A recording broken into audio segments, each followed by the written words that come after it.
Don't you love it when things are both easier and more affordable? Like when the rain washes your car for you. Or like when you save up to 10% by bundling your renters and auto insurance with USAA. Bundle with USAA and start saving. Get a quote today. Hilton brings you new ways to stay. With experiences that let you capture the glory days. Introducing the Graduate Hotels. Each inspired by local college towns, these stays are always original and never boring. Get in touch with traditions all across the country and enjoy a stay that's a class above the rest. Book at Graduate Hotels with Hilton Honors Points at Hilton.com. It's a win-win. Hilton, for the stay. This episode is brought to you by Indeed. When your computer breaks, you don't wait for it to magically start working again. You fix the problem. So why wait to hire the people your company desperately needs? Use Indeed's sponsored jobs to hire top talent fast. And even better, you only pay for results. There's no need to wait. Speed up your hiring with a $75 sponsored job credit at Indeed.com/podcast. Terms and conditions apply. From the Fifth Quarter Studio in Madison, Wisconsin, you're listening to the Basketball Leadership Podcast. Here are your hosts, Steve Collins and Greg Berg. Hey, Coach. Welcome to the Basketball Leadership Podcast. I'm so excited you decided to join. Before we jump in, real quick, go over and check out Coach Berg's website, gberg.gumroad.com. It is awesome. You will not be disappointed. It's a little bit of everything. There's free resources over there with a preseason checklist, off-season playbook, all sorts of great things. Go over and check it out. All half of it's free. I should yell at him for all the free stuff he's giving away, but it's great. His team leader OS is awesome. So go over and check that out. Also, when you're there and you're thinking about it, go over and check out teachhoops.com for coaches who want to get better. You take that leadership, you take all the stuff that I have built over the last 30 years to build a nationally ranked team, to be nationally ranked, to win 3 state championships. Everything I have learned over the last 30 years is in teachhoops.com. Go over and check it out. I don't think you'll be disappointed. 14-day free trial. And let's head off to the podcast. Bye. All right. Welcome to Coaching Youth Hoops. How are you, Coach? I'm doing good. We're right in the thick of it. So it's a fun time of year. It is. Our voices are better than normal. That's good. I don't know if that's good or bad. That time of year. I used mine last night. I'll tell you that much. I know. I've been trying to rest mine. It doesn't always work. All right. So what's today's topic? I think is at least affected me a lot this year. Yeah, it affected us too.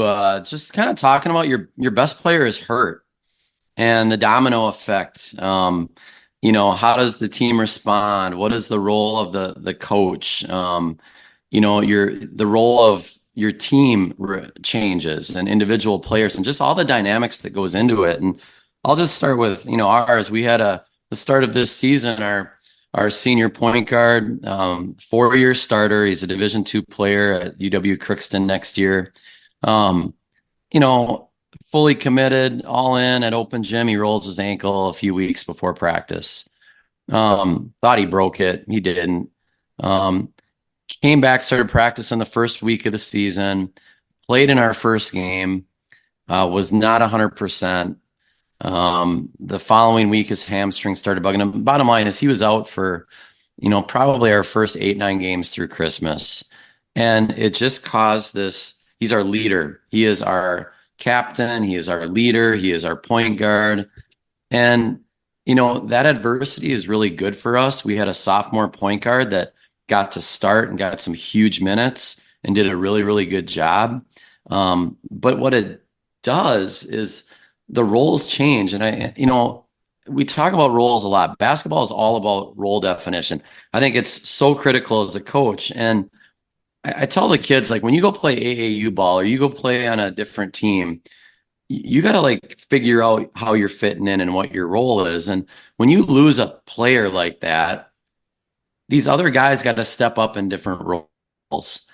And it sometimes takes a while for that to happen. And the dynamics of that is really, really interesting. So, that's just kind of the nutshell what I want to talk about. But have you had that happen? And what I've noticed the role. I've noticed it's a ripple effect. And it's a domino effect. Absolutely. It is. It's crazy. So it's not only the kid that gets hurt. So all of a sudden you're like yours point guard had to fill into a new role, but it goes all the way down. So all of a sudden 7 becomes 6, 6 becomes 5. And now, I was telling you about what we are a tournament game coming up, and they've had some injuries and stuff the team were playing. So all of a sudden this kid that wasn't shooting is shooting now and is shooting really well because he had to change roles because all of a sudden all these points left away. Yep. But what I've noticed is the hardest part. I think kids actually fit into those pretty well, because usually it's a ripple up because someone's hurt. So all of a sudden you weren't getting any minutes. Now you're getting 4 or 5. The issue I've had, I think the biggest communication from the coach's standpoint needs to be when they come back, because all of a sudden you were getting 12 minutes. Now you're getting 6 minutes because this player that was better came back and is healthy. And I've always tried to say it. I've always tried to kind of move it as, look at all that experience you got, blah, blah, blah, you're still going to play, but your role has shifted a little bit. Now maybe we got to make that extra whatever it is. I've noticed that the injury itself is hurtful to the team. But what I think is some of my great teams roles were defined for 4 months, and everyone kind of knew that. Yep. And the 13th guy knew he was the 13th guy.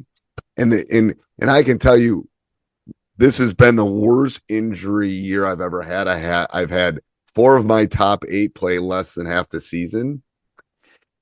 Coaches, welcome. So excited that you decided to join us. Before we jump in, I want to talk about 2 of our sponsors. First of all, Curve. What keeps me up at night is that, are my players getting rest? Are they taking care of themselves? Are they mentally, are they eating right? Is their nutrition right? Well, Curve has solved this. It's, it uses pro level science to kind of, do it. And what we've kind of jumped in together with them and gotten you a free trial. It's limited, but go over and check it out at coachingyouthhoops.com/health to claim your free trial. Trust me, your program needs this. It will, it will track mental health, and nutrition and sleep and injury prevention, everything that, keeps us all our coaches up at night.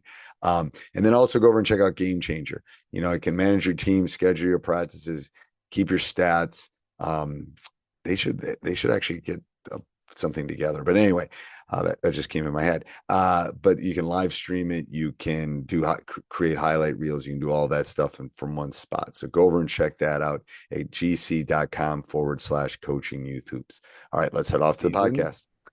The issue I have noticed this year is all of a sudden people on the bench moved up, maybe got a little PT, but then as soon as these people came back, I should be playing more now and that dynamic just kind of ripples through the team, depending on how strong a personality they have. It can cause a team is a family for 4 or 5 months, and it can cause ripples in the family. Like, why am I not playing? I should be the 7th man now because so-and-so and so-and-so and so-and-so are hurt. Why am I not playing? So it's like they almost it goes to the importance as a coach of constantly talking about roles and what causes roles to change. And they can change for a month. They can change for 2 weeks. They can change in a game, and I had the same issue where our point guard was getting major minutes. Our starter came back. He's playing 32 plus minutes a game. And it's hard to have both of them on the court at the same time just because of the size, defensively. I also think for us, our player was kind of our lead creator. And I really view offense, your offense has to go through a couple guys, as your creators a little bit, and then people feed off that.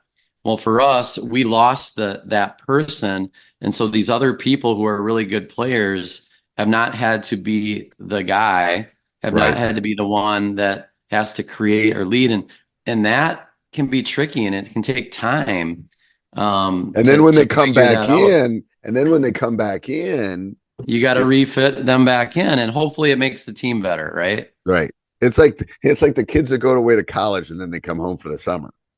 We kind of as a parent, Right. As a parent, that is maybe the hardest year of being a parent, is It that is. first year back after college with your kid. It is. It's a hard one because they're independent, but now they're rippling back in, and you've kind of got your, rhythm going, and then they come in and try to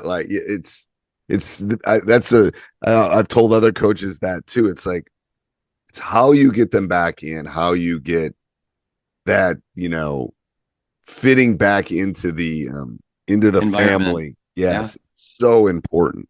And it hard. Also goes to show the parallel, Steve, of being a parent, being a coach, expectations, roles, standards, everyone on the same page, creating a culture in your family, on your team. Like it's the same skill set.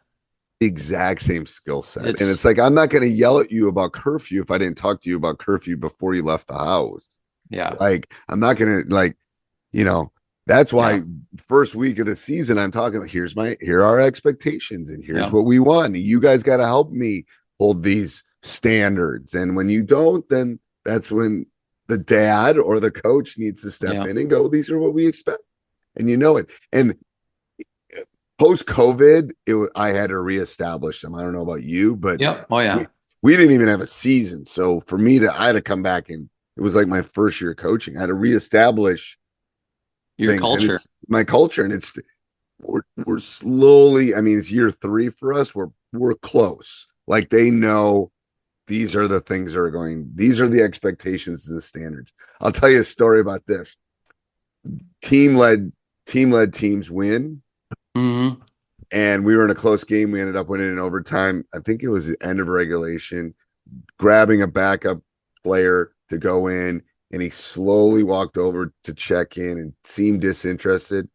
My senior, my leader, captain, said, "He ain't ready, coach. Get someone else." And they chirped up, and they said, "Okay." And was the kid that I didn't put in wasn't happy, but that's fine. But it was team led, and was like, whoa, where has this been? This is like, yes, I agree.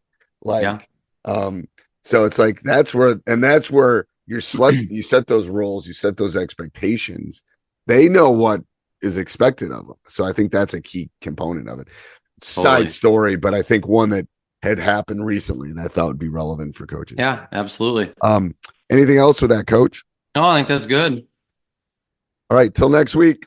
All right, thanks, Steve. Yep.